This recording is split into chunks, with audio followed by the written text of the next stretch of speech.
Hello guys, welcome back to my channel. আমি প্রসেন চলে এসেছি আরও একটা নতুন ভিডিও নিয়ে। আর আজকের ভিডিওটা হবে হুগলির সব থেকে সুন্দর মন্দির লাহিড়ী বাবা আশ্রমের ভিডিও। তো তোমরা পুরো ভিডিওটা দেখতে থাকো, অবশ্যই তোমাদের এই ভিডিওটি ভালো লাগবে। ভিডিও শুরুতেই প্রথমে তোমাদের বলে দিই তোমরা এই লাহিড়ী বাবার আশ্রমে যাবে কীভাবে। লাহিড়ী বাবা আশ্রমে যাওয়ার জন্য তোমাদের হাওড়া থেকে প্রথমে ব্যান্ডেল আসতে হবে, অথবা তোমরা যদি শিয়ালদা থেকে আসো তাহলে শিয়ালদা থেকে নৈহাটি এবং নৈহাটি থেকে ব্যান্ডেল লোকাল ধরে ব্যান্ডেলে আসতে হবে। ব্যান্ডেলে আসার পরে ব্যান্ডেল স্টেশনের 1 নম্বর প্ল্যাটফর্মের বাইরের দিকটা একদম চলে যাবে। সেখানে গিয়ে অনেক টোটো অথবা অটো স্ট্যান্ড আছে, সেখান থেকে তোমরা টোটো ধরে মাত্র 20 টাকা ভাড়া দিয়ে তোমরা যেতে পারবে লাহিড়ী বাবার আশ্রমে। তো এখন দেখতে পাচ্ছ আমি যাচ্ছি, এটি হচ্ছে অটো স্ট্যান্ড। এবং এখানে যদি তোমরা জিজ্ঞাসা করো যে লাহিড়ী বাবার আশ্রমে যাবে কিনা, তাহলে কিন্তু তোমরা এখান থেকে যেতে পারবে না, তোমাদের সামনের দিকে একটু হেঁটে যেতে হবে। দেখতে পাচ্ছ এই হচ্ছে টোটো স্ট্যান্ড। তো এখান থেকেই তোমাদের টোটোতে করে যেতে হবে সেই লাহিড়ী বাবার আশ্রমে। ভাড়া পড়বে মাত্র 20 টাকা করে। দাদা, লাহিড়ী বাবার আশ্রমে কেউ যাবে?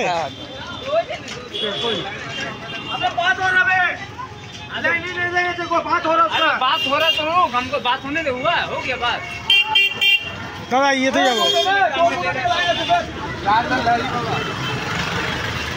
দাদা, লাহিড়ী বাবা আশ্রম আমি তো একা, এখানে আরো দুজন আসছে দেখো।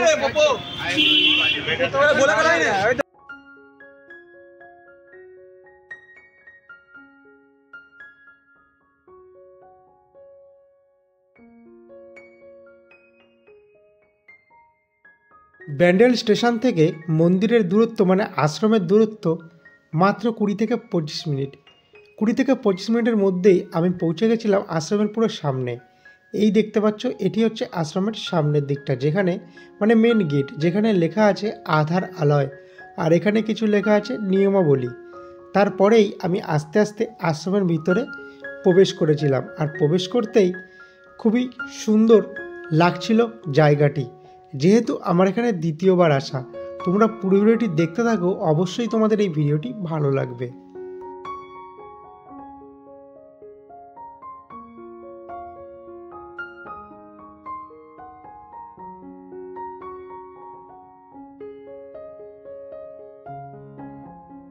আজকে আমি তোমাদের নিয়ে এসেছি হুগলির সব থেকে সুন্দর মন্দির লাহিড়ী বাবার আশ্রম।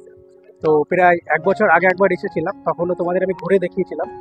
আর সেই ভিডিওটা এখন আর নেই ইউটিউবে, কারণ কি কোনো কারণবশত সেটা ডিলিট করে দেওয়া হয়েছে। তো তোমরা পুরো ভিডিওটা দেখতে থাকো। আর কেননা এই যে এরিয়াটা আছে লাহিড়ী বাবার আশ্রমের, এটা অনেক বড় এরিয়া, তো তোমাদের পুরো ঘুরে দেখাবো, অনেকটা সময়ও লাগবে। একদমই স্কিপ করবে না, ভিডিওটা দেখতে থাকো, ভালো লাগবে তোমাদের। তো বন্ধুরা, তোমরা যখন লাহিড়ী বাবা আশ্রমের মধ্যে প্রবেশ করবে, দেখতে পাবে কনক্রিটের রাস্তায় অসাধারণ সুন্দর আলপনা আঁকা আছে এবং দুপাশে ফুল গাছ, যেগুলি দেখতে সত্যি অসাধারণ সুন্দর লাগছিল। যার মধ্যে ছিল চন্দ্রমল্লিকা এবং গোলাপ বাগান। গোলাপ বাগানে বিভিন্ন ধরনের বিভিন্ন রঙের গোলাপ ফুল ছিল, যেমন গোলাপি কালার, লাল কালার, হলুদ কালার। আর এই ফুলগুলো কিন্তু শুধু শীতকালেই দেখা যায়, কারণ এর আগে আমি একবার এসেছিলাম গরমকালে, তখন কিন্তু ছিল না এতটা ফুল। আর এখানে তুলে ধরা হয়েছে গ্রাম বাংলার একটি দৃশ্য, যেখানে দুর্গাপুজোর সময় মা দুর্গাকে যেভাবে কাঁধে করে নিয়ে যাওয়া হয় মণ্ডপে, সেটাই কিন্তু একটা তুলে ধরেছে একটা গ্রাম বাংলার চিত্র, যেটা দেখতে আরও সুন্দর লাগছিল। এটা ঢুকতেই গেটে একটু আগেই গিয়ে তোমরা দেখতে পাবে। চলো তাহলে আস্তে আস্তে আরও ভিতরে যাওয়া যাক আর দেখি কি কি আছে। এখন আমি তোমাদের যেখানে নিয়ে যাচ্ছি, এগুলো তোমরা যখন মেন মন্দির, যেটা লাহিড়ী বাবা আশ্রমের মেন মন্দির, ওই মেন মন্দির ঘুরে তখন এই পাশটা ঢুকবে। আমি একটু আগেই তোমাদের দেখিয়ে দিচ্ছি। এখানে যেই ঘরগুলি তোমরা দেখতে পাচ্ছ, এর মধ্যে পাখি আছে, যার মধ্যে আছে ইমু পাখি আছে, আর ওপাশে আছে তোমার হচ্ছে বদ্যি পাখি, যেগুলি দেখতে কিন্তু বেশ ভালোই লাগছিল। আর ইমুগুলো দেখো কত বড় বড় দেখতে লাগছিল।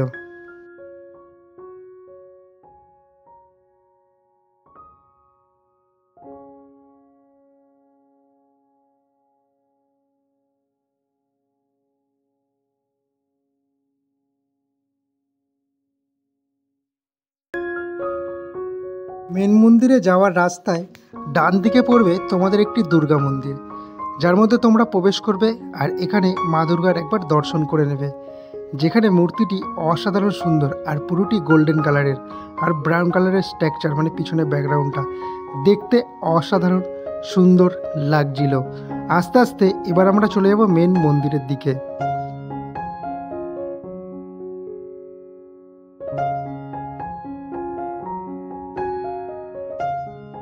কতটা পরিমাণে ভিড় দেখো।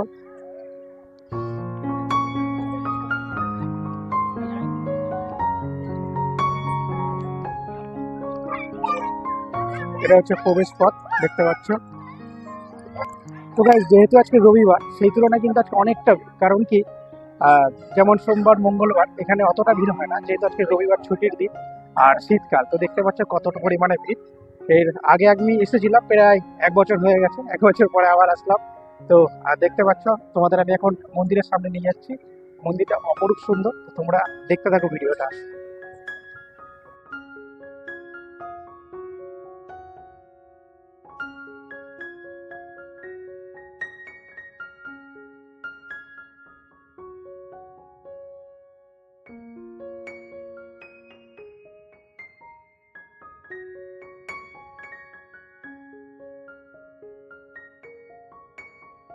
বন্ধুরা, তোমরা যখন পুরো মন্দিরের সামনে চলে আসবে তখন তোমরা দেখতে পাবে মহাভারতের একটি দৃশ্য, যেই সময় কুরুক্ষেত্রের যুদ্ধ হয়েছিল। তোমরা নিশ্চয় সবাই জানো মহাভারতের কুরুক্ষেত্রের ধর্মযুদ্ধের কথা, যেখানে শ্রীকৃষ্ণ ছিল অর্জুনের রথের সারথি। সেই রথের সারথিটি তুলে ধরা হয়েছে এই মন্দিরের সামনে। যে চিত্রকলাটি দেখলে তোমরা সত্যি অবাক হয়ে যাবে, মানে নিখুঁতভাবে কাজ করে, যেমন ঘোড়া থেকে শুরু করে রথ এবং শ্রীকৃষ্ণ এবং অর্জুনের যেই মূর্তিটি বানানো আছে সেটি দেখলে তোমাদের সত্যি খুবই ভালো লাগবে। এবং তার পিছনে আছে কিন্তু মেন মন্দির। চলো তাহলে এবার তোমাদের আমি মন্দিরের ভিতরেই নিয়ে যাই আর দেখায় অপরূপে সুন্দর মন্দির, যেটি হুগলি জেলার প্রথম এত সুন্দর মন্দির, মানে আশ্রম বা মন্দির তোমরা বলতে পারো। দেখতে কিন্তু খুবই সুন্দর। আর এই মন্দিরে কিন্তু বিভিন্ন ধরনের দেবদেবী আছে, যেমন শ্রীকৃষ্ণ,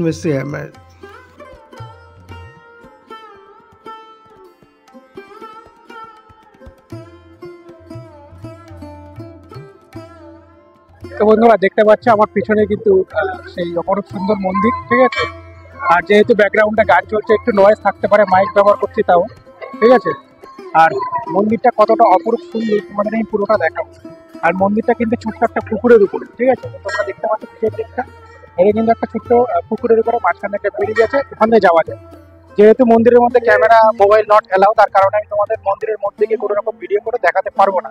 তো বাইরে থেকে দেখাবো, তোমরা বাইরে থেকেই দেখো। আর যদি ভিডিওটি ভালো লেগে থাকে তোমরা তো জানো, লাইক করে দিও, ঠিক আছে।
আশ্রমের ভিতরে প্রবেশ করার পরে আমি সত্যি অবাক হয়ে গেলাম, কারণ আশ্রমের মধ্যে শুধু একটি ধর্মের উপর নির্ভর করে বানানো হয়নি, কিংবা একটি ধর্মের দেবতা নেই, মানে ঠাকুর নেই। এখানে বিভিন্ন ধর্মের আছে, যেমন হিন্দু ধর্ম, মুসলিম ধর্ম, খ্রিস্টান ধর্ম, বৌদ্ধ ধর্ম, যেগুলো আমি তোমাদের আগের ভিডিওতে দেখাবো। এখন আপাতত এই মন্দিরের মধ্যে যে ঠাকুরগুলি আছে সেগুলি তোমাদের দেখানোর চেষ্টা করব। মেন মন্দিরের দুপাশে দুটি মন্দির আছে।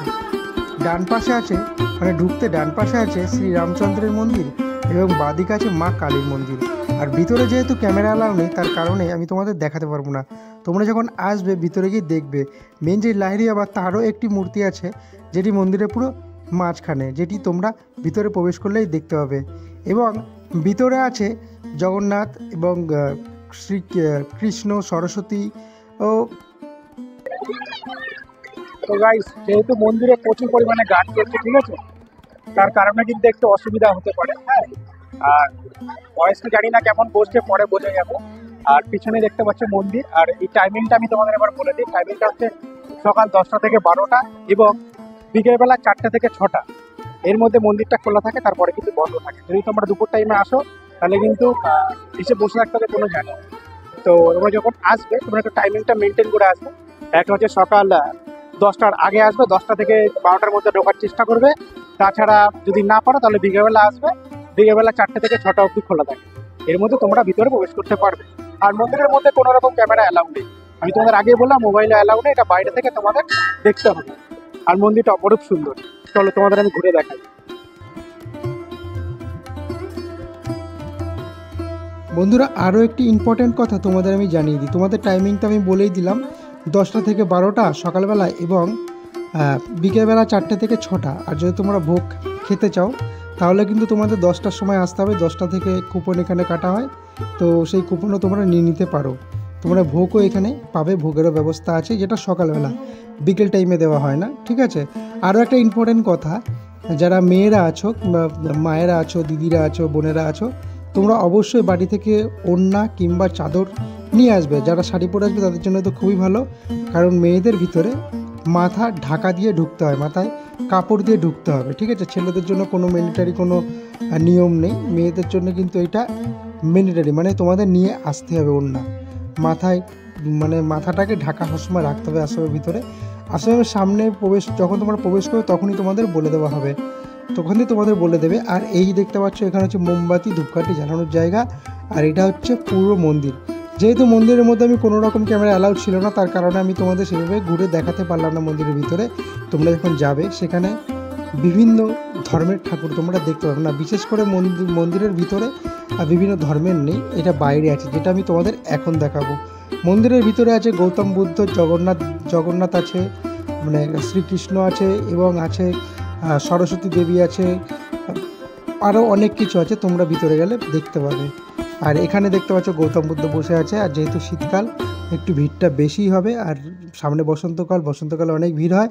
তো দেখতে থাকো পুরো ভিডিওটা। এবার আমি তোমাদের যেহেতু বলেছিলাম বিভিন্ন ধর্মের, সেখানে আমি তোমাদের নিয়ে যাই, দেখতে থাকো ভিডিওটা।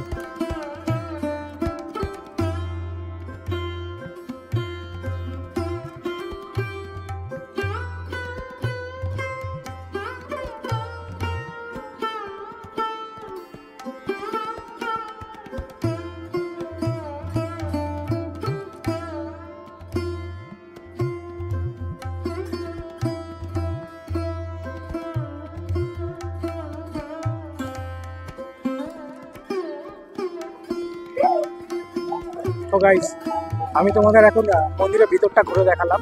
এবারে বাইরে আর যা যা আছে সেগুলো আমি তোমাদের ঘুরে আস্তে আস্তে দেখাচ্ছি, কারণ কি প্রায় সন্ধ্যা হতে যায়, সন্ধ্যা যেহেতু হতে আসছে সেই কারণে কিন্তু আমি সেইভাবে ভালোভাবে ঘুরে দেখাতে পারলাম না। আমি যদি সকালবেলা যদি আসতাম তাহলে ভালোভাবে তোমাদের দেখাতে পারতাম। তো মোটামুটি মন্দিরের মধ্যে অনেকটা সময় আমি কাটিয়ে ফেলেছি আর কি, তার জন্য একটু সন্ধ্যা লেগে গেছে। তো চলো বাইরে এবার যা যা আছে সেগুলো আমি তোমাদের দেখাই আস্তে আস্তে।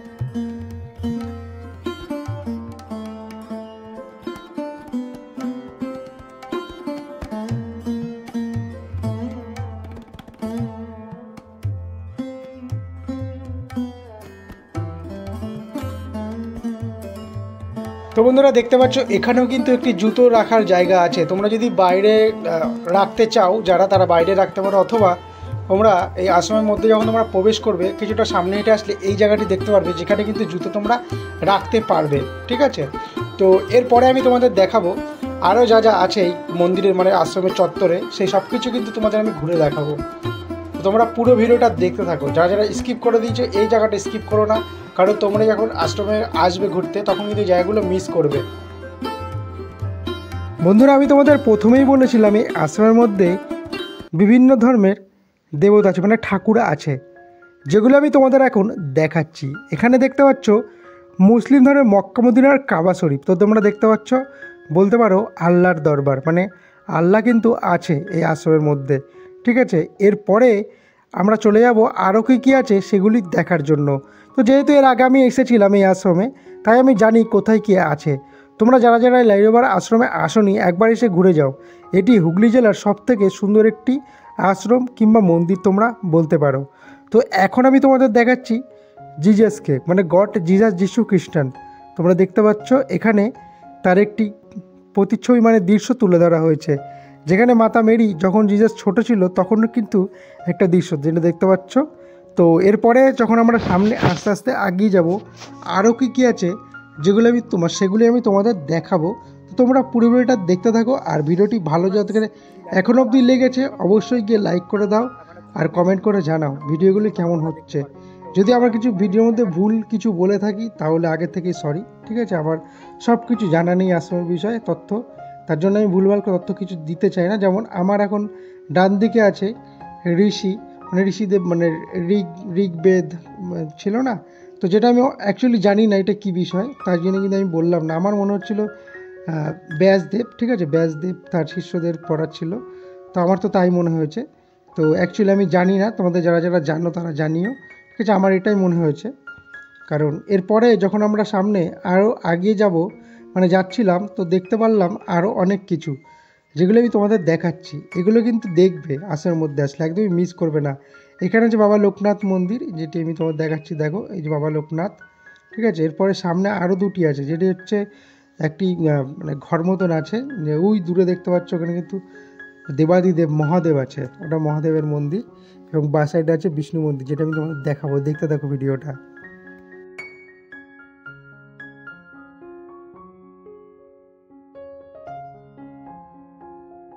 এখন আমি তোমাদের যেই ঠাকুরটি দেখাচ্ছি এটি হচ্ছে শ্রী বিষ্ণু, এবং পিছনের যে ব্যাকগ্রাউন্ডটি এটা খুবই সুন্দর লাগছে, মানে আকাশের একটা দৃশ্য করা হয়েছে রং দিয়ে, যেটা আমার কাছে খুবই ভালো লাগছে। এর আগে যখন এসেছিলাম তখন কিন্তু ছিল না, ঠিক আছে? তো এখন খুবই ভালো লাগছে।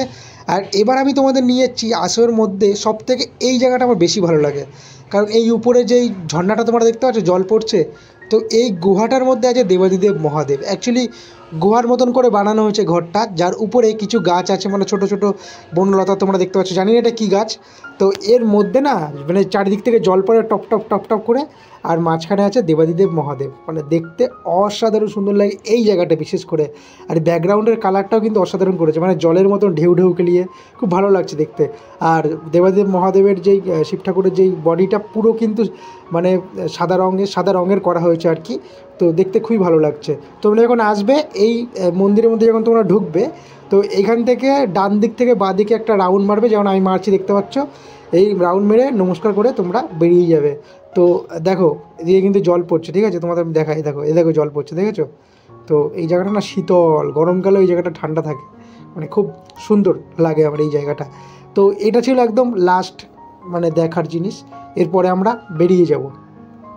আরও একটা কথা, মাইকটা আমি একটু অনেকটা নিচে লাগিয়ে ফেলেছিলাম, ঠিক আছে? তার কারণে না ভয়েসটা ক্লিয়ার আসছিল না, তার জন্য একটু প্রবলেম হতে পারে তোমাদের।